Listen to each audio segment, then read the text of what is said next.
ஆமா சீக்கிரம் எடுத்துக்கலாமா? இந்த வர்றேன்.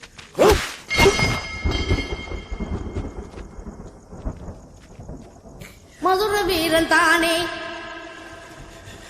அவனை உசுப்பி விட்ட வீணே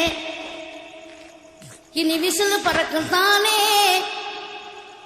என் பேராண்டி மதுர வீரன் தானே.